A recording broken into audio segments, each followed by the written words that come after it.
All right. And Discussions of Truth, 5 o'clock Wednesdays. It's actually the 5:16 hour, p.m. Eastern Standard Time. We have very special guest joining us and waiting in the wings here for us. Diarmaid MacCullouch, British ecclesiastic historian. He's currently professor of history at the church at Oxford University. We just ended with John Waters out of Dublin, fighting for human rights regarding the COVID-19 pandemic and his views on mandatory lockdowns. And earlier today at the 1 o'clock hour, we had on Oxford PhD, former Fulbright scholar to Brazil, J.P. Lindstruth. So, without further ado, I will be bringing on Diarmaid here in a moment. I will also want to readdress at the latter of this program here, Congressional Record Proceedings and Debates of the 76th Congress, third session. Honorable J. Thorkelson, House of Representatives. This dates back to August 19th, 1940. And I will explain why I believe that should be of interest to you. So, bringing on Diarmaid MacCullouch right now via Skype, Skyping him in.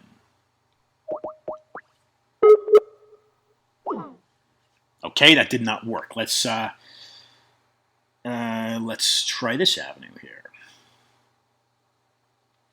Bear with me, thank you.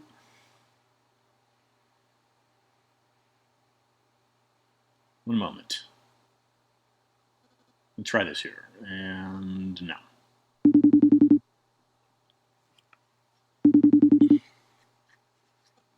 Hello? Hello, Diarmaid. Yes, hello. Ian Trottier, nice to connect with you. Welcome to Discussions of Truth. And thank you for staying up at the late hour to join the program. Okay. Did I pronounce your name right? Diarmaid. Diarmaid, yes. Diarmaid. Diarmaid, would you please take a moment here for listeners and give a brief introduction? You are an ecclesiastic historian, currently lecturing at Oxford University. Would you please give a further introduction for listeners so they understand who you are and what you do? Yes, my name is Diarmaid MacCulloch. I'm professor, just retired, of the history of the church in the University of Oxford. And my career has been in 16th century history to begin with, and the history of Christianity generally. I've just published a major biography of the Tudor statesman Thomas Cromwell. Wonderful, and congratulations on your retirement. You have actually written books, one of them, many of them, I'm sure, award-winning. One of them is certainly, I'm seeing, a New York Times bestseller, History of Christianity. Now, one of the things I want to extract for listeners early on here immediately is that you grew up, from my understanding, a member of the Church of England. However, you left that organization, if I'm correct, because of their treatment of homosexuality. Is that correct? Not exactly, no. I was ordained a deacon in the Church of England and wasn't able to proceed to priesthood because of being in a gay relationship. So I'm still ordained and close into the Church of England and associated with the local parish church. And okay, so you are still currently going to, and active in the Church of England. Is that correct? That's right. Okay. Now, your your work won. This would be History of Christianity, the first 3,000 years. Inspired a 2009 BBC TV series of the same name. The book won McGill University's Peter Cundill Prize for Historian. What is and 3,000 years, of course, is a long period of time. But you're in the UK and certainly the United States, as where I'm at. We are a product basically of English people primarily. Initially, anyway, the founding thereof, and one of the distinctions thereof is the creation of the Church of England. From what I understand, it dates back to Henry VIII. Isn't that correct? In a formal sense, yes. Henry VIII broke with the Pope over a political circumstance, really, or a personal one. He was married to someone he dearly wanted not to be married to, because he wanted to be married to someone else. And the trouble was that no one but the Pope could authorize that in the existing setup. And after a long tangle trying to get that, Henry came to the conclusion the only way would be to declare himself head of the church. Now, that wasn't actually a Protestant Reformation. The Protestant Reformation was going on in other parts of Europe, and Henry created a church in which there were people who pushed it towards a Protestant Reformation. So the English Reformation's a long, complicated business, and it was really in the reigns of Henry's children, Edward VI and Queen Elizabeth I, that you can talk about a Protestant Reformation officially in England. Now, has the Church of England, I'm going to assume not, has the Church of England changed any of their views or policies on homosexuality? Well, yeah, the Church of England is thoroughly confused, like most Christian churches are, about how to move on matters sexual. It's still confused, and its policies are inconsistent and in many ways ridiculous. So, for instance, there are now a lot of clergy in the Church of England who are in civil partnerships. Uh-huh. That's, in other words, a marriage not in church. And and the church has had to recognise those, partly because when it was opposing actual same-sex marriage, it said, oh, well, of course we accept civil partnerships between people of the same sex. So when clergy actually entered civil partnerships, there's nothing much they could do about them, to the extent that they have to pay church pensions to the partners in circumstances of bereavement. So that's part of the story. The church is internally divided between conservatives and liberals about how to go forward, and it's difficult to see how that division will be resolved. And no doubt, in usual fashion of the Church of England, it will be an untidy and slow resolution. Why, in your opinion, Diarmaid, why homosexuality is a natural act? It's a natural persuasion, decision. This is something that caters to every individual's choice. Why, in your view, why would this be considered? Can I say it?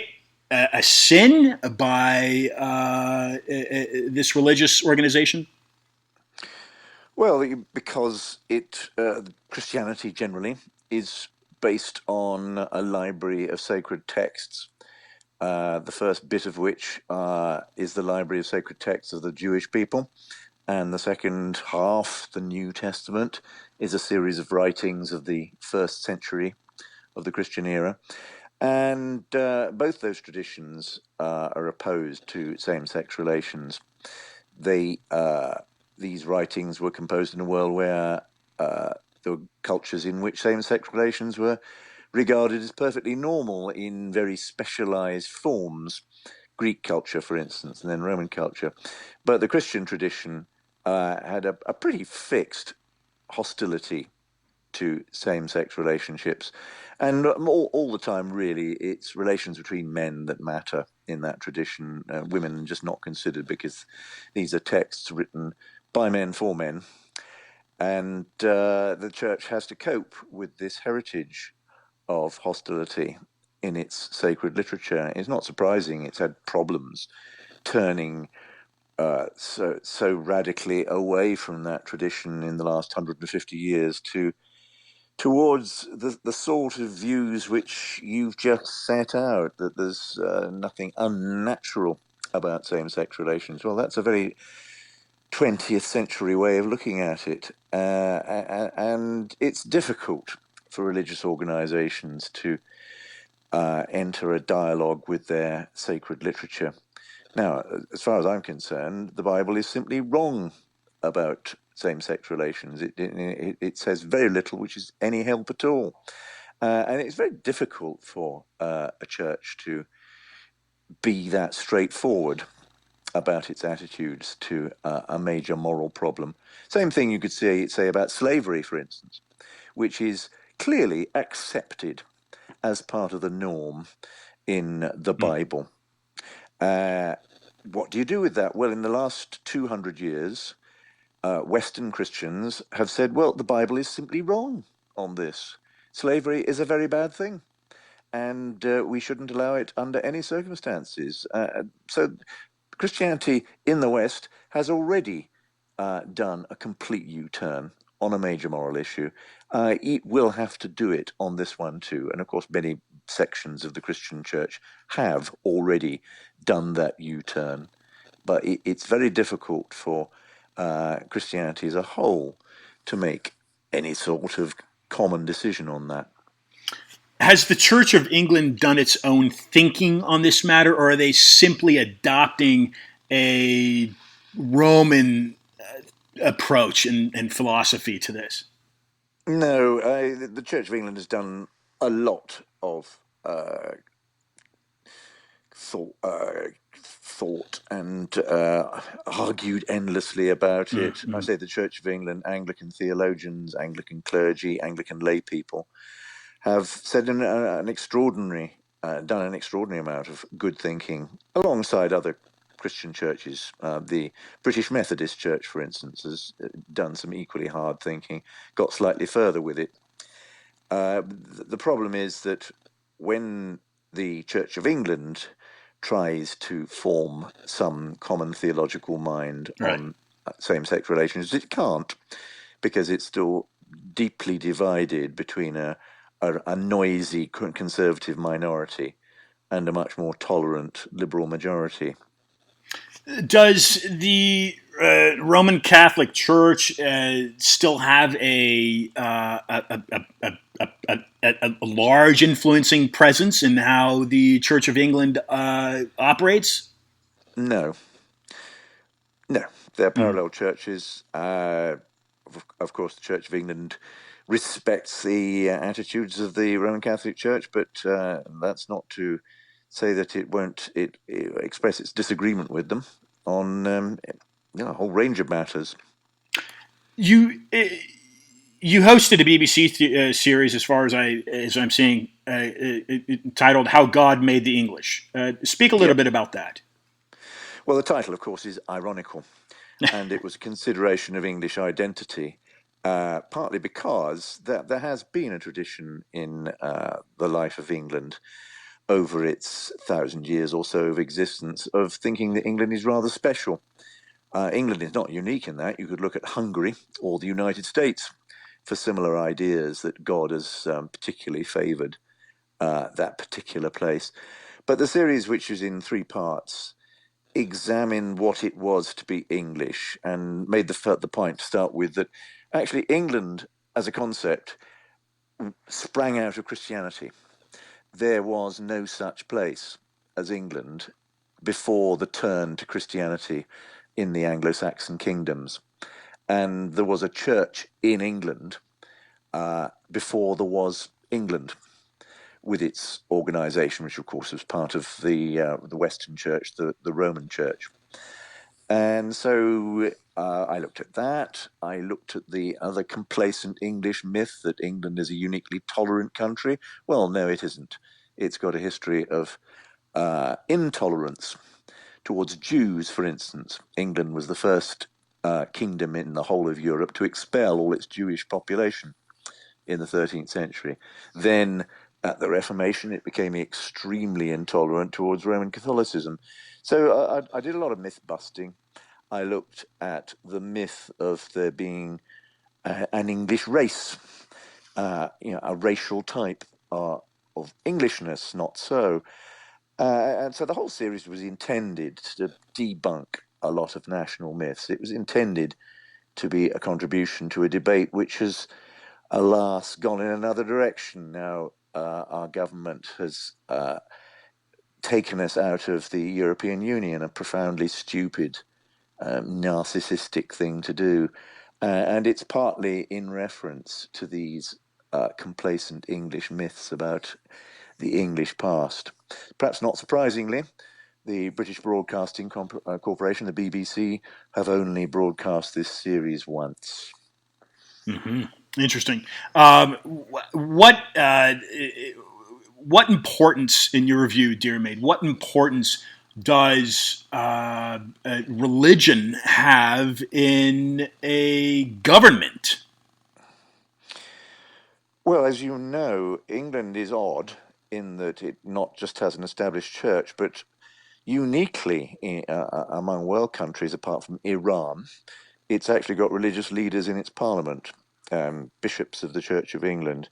So, in formal terms, there is a close relationship, and it helps that our very much beloved monarch, Elizabeth II, is a devout Anglican and takes her role as Supreme Governor of the Church of England very seriously.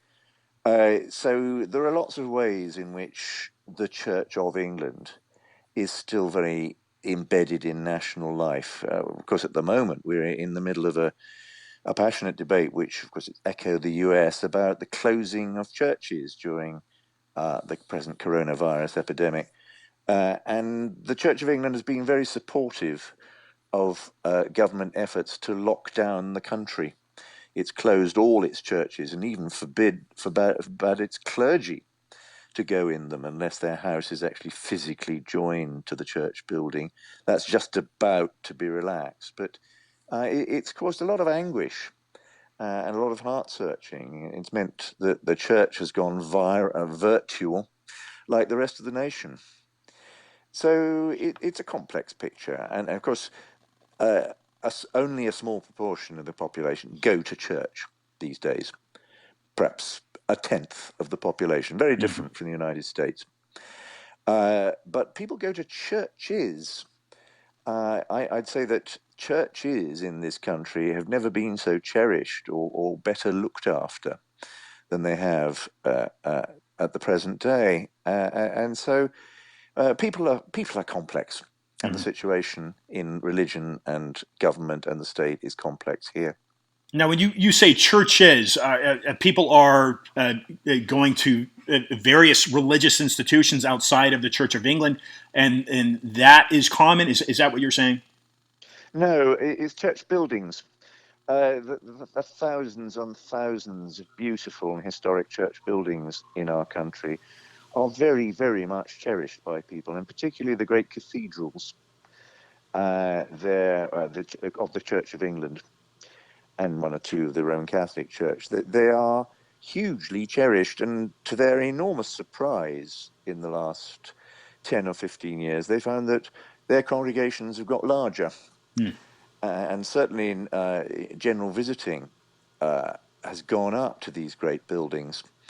And it's not just tourism. It's people look to these buildings for a sense of continuity, a space to get away from the pressures of modern life, to be quiet, to appreciate the beauty of music and architecture. So that's very interesting, and again has caused a lot of anguish. The fact that people can't go to them now, that choirs can't sing. Yeah, I'd like to get your view on COVID-19, but you brought up something interesting, and You mentioned before England, there was a church. I believe this is what you said. There was a church before England was England. In England, historically, Constantine, what is known as Constantine the Great, I believe he was crowned emperor of Rome, and I think it was split west and east at that time, but introducing Christianity. And I believe that happened in York, in England. But talk a little bit about this, and of course we can thread in the Norman conquest, that be William the Conqueror, 1066, I think it was. But of course there was a Roman establishment there. Talk a little bit about that, about the presence of church before England was England. Yeah, well, there were two Roman provinces which spanned a lot of the islands which make up the British Isles at the moment. And when the Roman authorities left, when the armies left, the government disintegrated, a church was left behind, but it was largely the church of those who were not Anglo-Saxons. Anglo-Saxons began arriving in towards the end of the empire. And by the 6th century, a couple of centuries after the legions had gone, most of what is now England was occupied by peoples who thought of themselves in these new ways, Anglo-Saxons particularly. They were not Christians. And missions came from the parts of the islands which were Christians. But another mission came from Rome. And that mission, which arrived in 597 of the Christian era, established a church very much aligned with the Pope, with bishops at Canterbury and York and other former Roman towns. And so that organization was there in place. At the time, there was nothing called England. There was a series of Anglo-Saxon kingdoms. And the church was the only sort of unifying thing among these kingdoms. And gradually that spread the idea of a place called England, the country of the Angles and Saxons.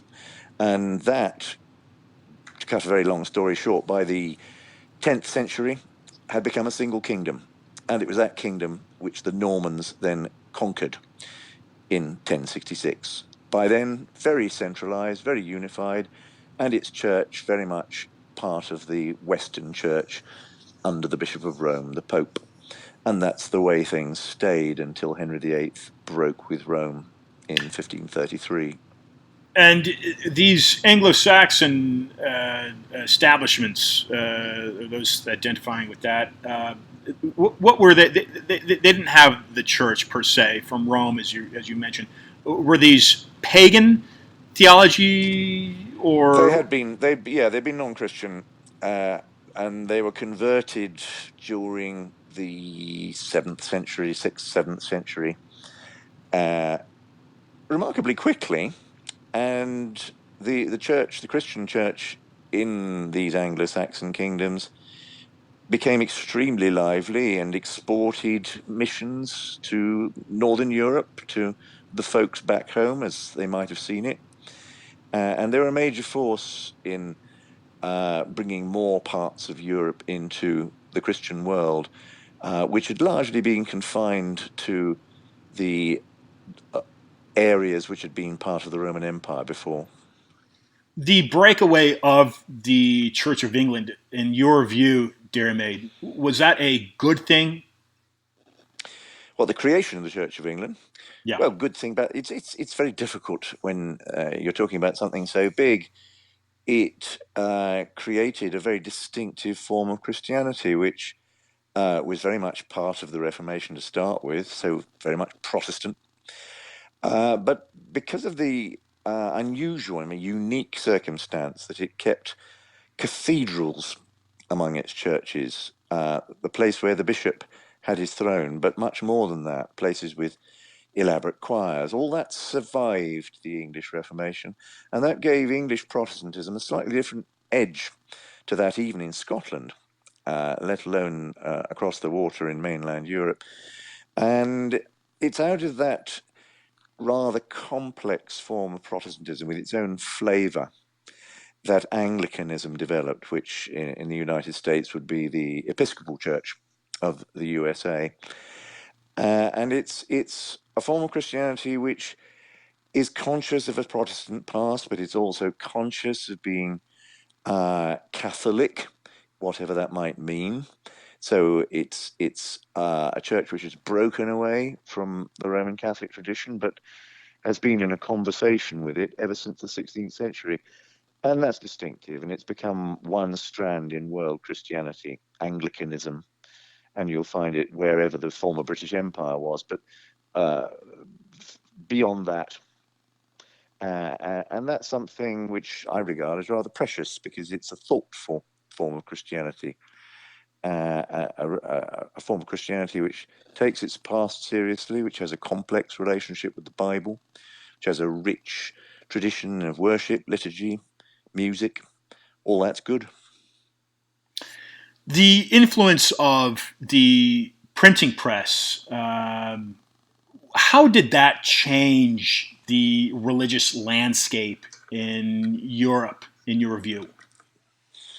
Hugely important because it speeded up communications very much. And Protestantism is based on text, the text of the Bible. And for that purpose, you need lots of text. And printing enables you to have lots of text. It also enables you to print things about this text, discussions of it, uh, music, hymns. Mm. So printing is really, really important. It just speeds up the communication of something which is all about communication, Protestantism. Mm-hmm. Okay, let's talk about 2020. Let's bring things current day. Um,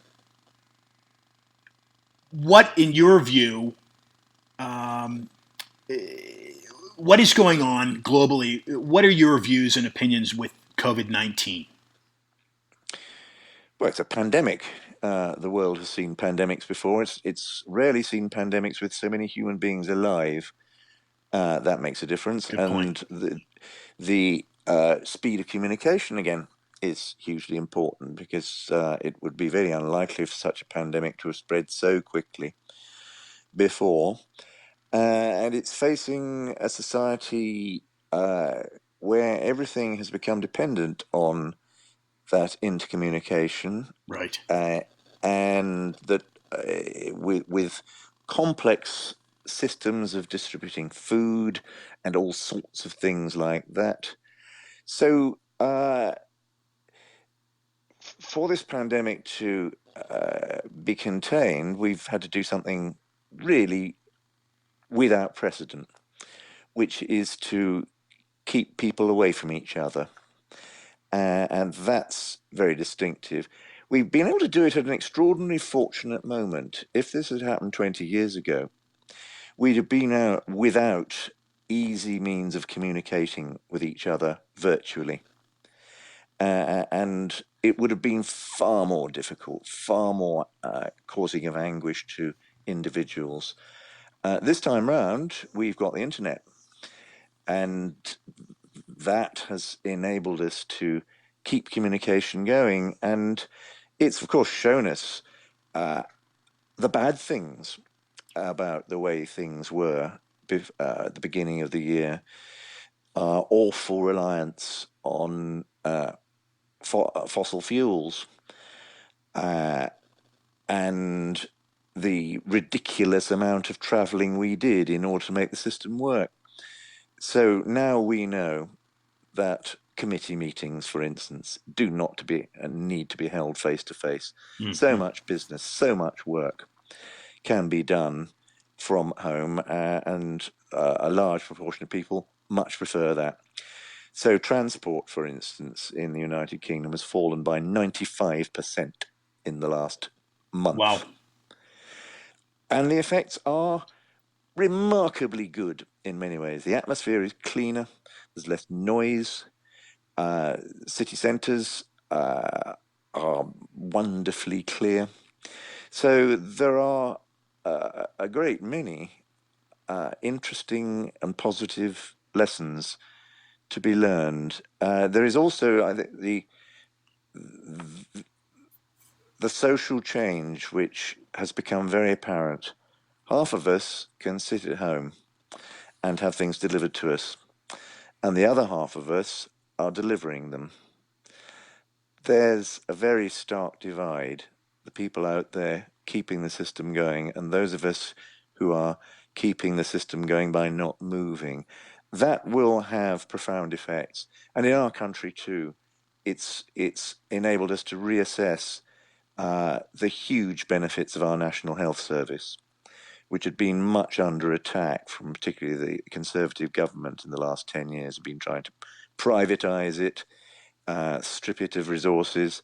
Well, that won't be possible in future because a huge wave of national affection has gone out to our National Health Service, and woe betide anyone who tries to mess with it in future.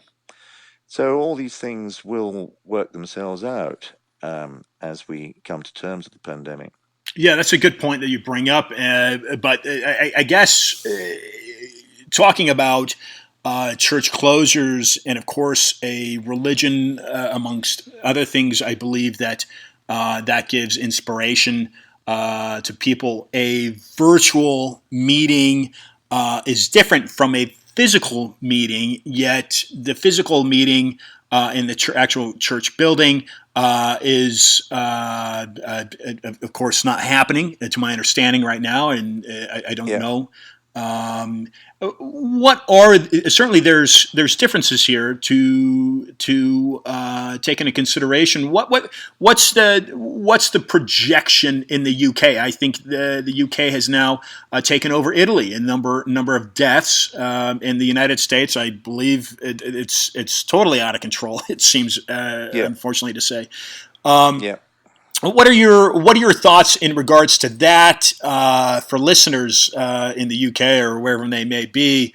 Because again, I think there's this desire for people to meet and congregate in that, for instance, church building, which is so beautiful, inspirational, bright, lovely, the stained glass windows, whatever it may be, but they're not able to do that, and perhaps there's type of virtual meeting. What are your comments?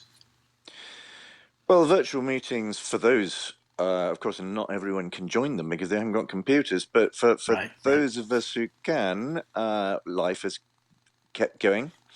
My church has had its virtual meetings. We got a parish priest who's really very good at it and has enabled us to go on worshipping and see each other, which is nice in a church context. What will happen in the long term? I mean, the bishops of the Church of England have just begun the relaxation. They've said that clergy can preside at services in their locked churches. So that's a big concession, straightforward. And I think the next one will be allowing private prayer and very small services. But the big problem is music, as Germany has made clear.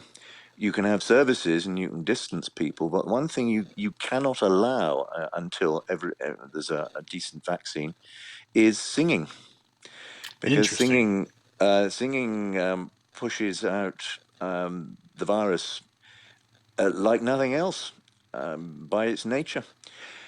So choirs are in a terrible position looking forward. Our wonderful cathedral choirs, all the sorts of choirs which give people such joy, can't operate until there is a reliable vaccine, and that could be next year.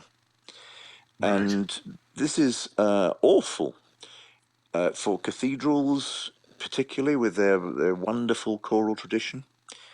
How can you keep that going? How can you train choirs? The tradition of young people coming into them, which keeps them vital. There's so many problems. And the finance of churches is really difficult because up till now they've still been dependent on something like the old collection plate, people putting the equivalent of money down, and it's just not there. So churches are appealing to their congregations, please, go online and give us the equivalents. But more than that, cathedrals, which depend on the huge numbers coming and dropping something in the box when they visit, that's all gone. As is, of course, the case with museums and stately homes. And so much of our national life depends on that casual giving, which has kept the system going. Yeah, I've been fortunate enough to be inside and hear singing in the Salisbury Cathedral, and really, it's absolutely just fascinating. You were knighted in 2012 by your wonderful Queen Elizabeth II. Yeah. You've recently retired. Diarmaid, tell listeners what they can expect from you in the future. Are you still writing? What can they expect from Oh you? yes. Oh yes. Having done Thomas Cromwell, I wanted a complete change away from that sort of detailed Tudor history. So I'm writing another very general book, and this time it's on the theme of sex and the church. In fact, it's going to be called Sex and the Church, A History. And it's going to look at all Christianity throughout its 2,000 years of existence and see how it's grappled with problems of sex, the marriage, the family, and how it's changed its views in that time about these things. So it's a task which is going to keep me busy for the next 3 or 4 years, and I'm doing the reading for it very happily at home, thinking about it, and I hope that people will enjoy it. It's meant to be a book not just to entertain or instruct, but to help with the really, really severe arguments among Christians at the moment and non-Christians, and try and offer some sanity, if you like, on these very personal questions. Wonderful and so important, I believe, in today's age. Diarmaid, thank you for joining Discusses Your Truth. It's been a real pleasure to host you. Thank you very Pleasure. much. Good night. Diarmaid MacCulloch, again, it's for him, it's approaching midnight. He is a British ecclesiastic historian. And he earned his BA and MA and PhD from Cambridge. So to have that mind join the program has been remarkable. Let me segue, and he brought up a very, very good point in the fact that, look, if this pandemic, it's not the first that the world has seen, and you've heard me discuss angles that I go down and critique and look at in regards to how various governments have dealt with controlling it, preventing it, slowing it. But let's take a minute here and look at what Diarmaid, and even though he, as I mentioned, he was knighted, so he would be Sir. From my understanding, he likes to be addressed as he was being addressed. Look, if this had happened 20 years ago, the rapid transmission of information would not be as accessible as it is today. So, in many ways, the information superhighway and the negatives, unfortunately, that it has brought has, in that regard, been an advantage for dealing with the pandemic. And he brought up a very good point. Because of that, perhaps, we have seen far less deaths. So, a good spin, a good look to consider. Let me now segue briefly into, because again, I like to look at the financials. Ronan Palin, professor of economics based in London, had talked about the hidden nature of finance sabotage, along with Anastasia Nestavlova, That is their current book. That is their newest book. They joined the program about a month ago. And unfortunately, with money, which all it basically does is represent natural resource, right? So you take, for instance, the abolishment of the gold standard in the early 70s by Richard Nixon. Why did he abolish the gold standard? Why is it that the Federal Reserve says they have no gold and the U.S. Treasury say they have no gold? So is there gold in Fort Knox? It hasn't been audited. And the Federal Reserve, for that matter, which isn't federal, it's a private central bank, isn't audited. So what does, in the United States, that dollar truly and really represent? Are there manipulative strings that are being pulled in the very complex global system economically? Hard to find out and identify, but yes, very possibly could be happening. So, in regards to Ronan Palin and the comment that he made, in that the City of London, or rather the Corporation of London, not the metropolitan area of London that encompasses Westminster, i.e., but is a very small neighborhood in the center of London, yes, Ronan Palin said on this program that it is a Roman mechanism that still exists. So I believe I opened up the program talking about George Washington. If I hadn't, then let me talk for a moment before I close the episode. George Washington owned shares in the Bank of England during the American Revolution. So why would he be owning shares of what would seem to be an enemy's bank? Well, per Ronan Palin, where the Bank of England is housed, which is the Corporation of London, or rather the actual City of London, which is a sovereign district inside the metropolitan City of London, it is a central, or rather reflects characteristics of a central banking mechanism that would therefore coincide with the latter development of 1776, 1913, Woodrow Wilson, the establishment of what we know now as the Federal Reserve. Does it truly and really represent the people of America? Does the Corporation of London truly and really represent the people of England? No, that's my question. That's the argument. Because if you thread there in George Washington owning shares of the Bank of England, if those shares truly represented the soldiers fighting the adversary, which would be the revolutionaries in America, then George is playing both sides. He's playing both sides regardless. But my guess, my view, is that those shares didn't actually represent the military he was fighting. Whereas those shares were not representing the people of England. So, now, let me insert this quote from 1940s. Congressional Record Proceeding and Debate of the 76th Congress, Third Session. This is the United States of America. Title, introductory title. Steps toward British Union. A world state, capital S, and international strife, part 1. Remarks of Honorable J.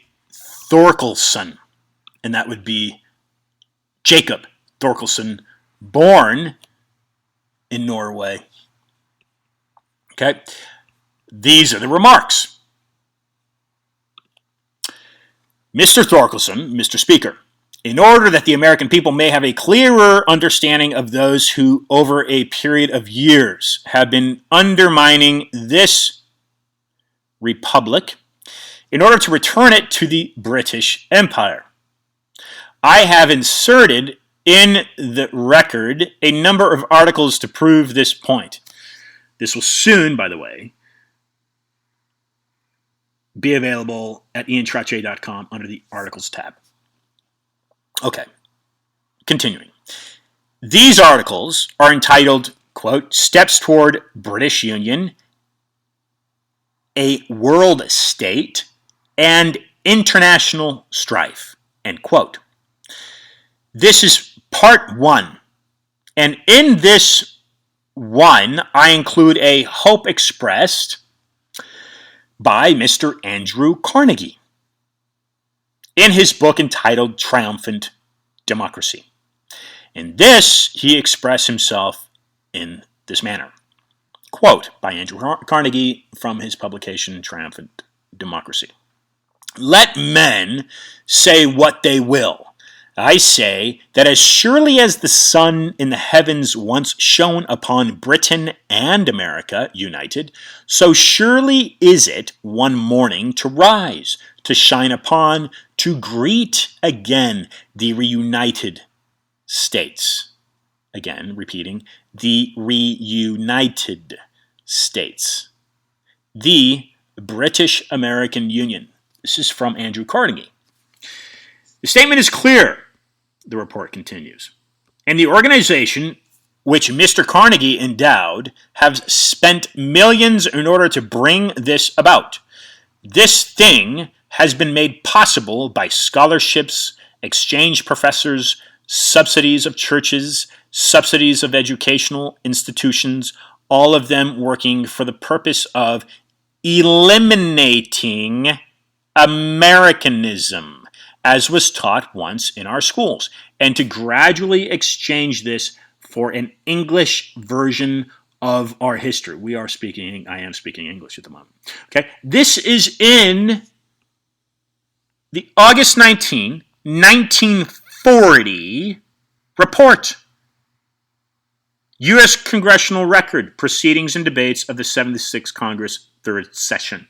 I will soon have it up at iantrottier.com. I'll continue, and then I'll wrap up this edition of Discussions of Truth.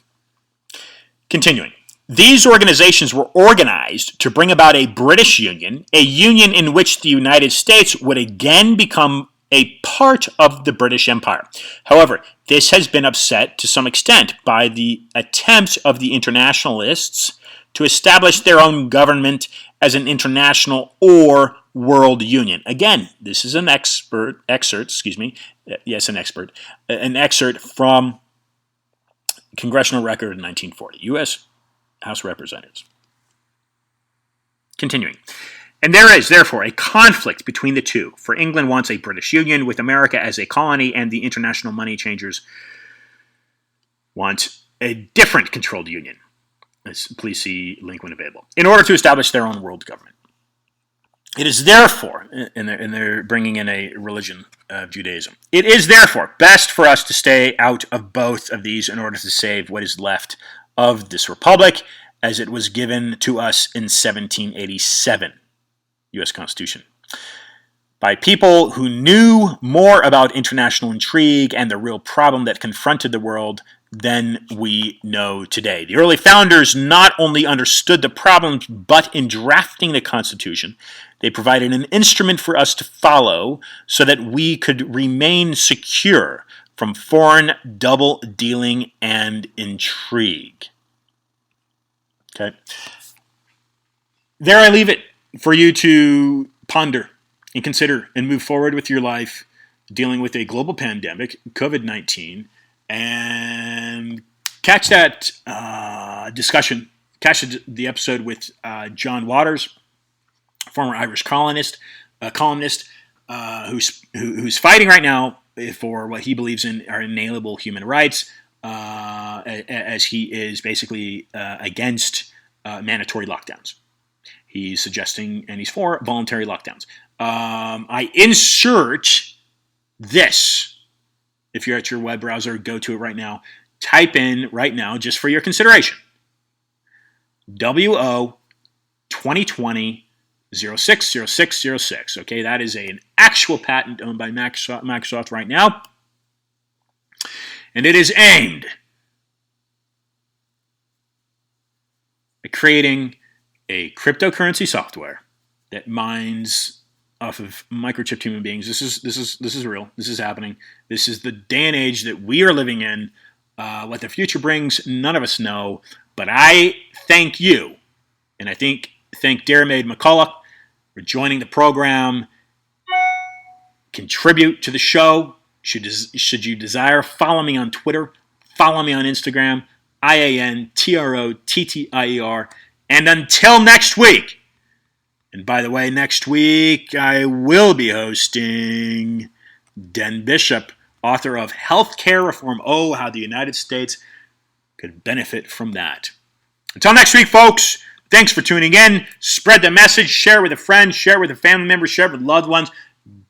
Keep fighting the fight out there. Stay healthy and be awesome.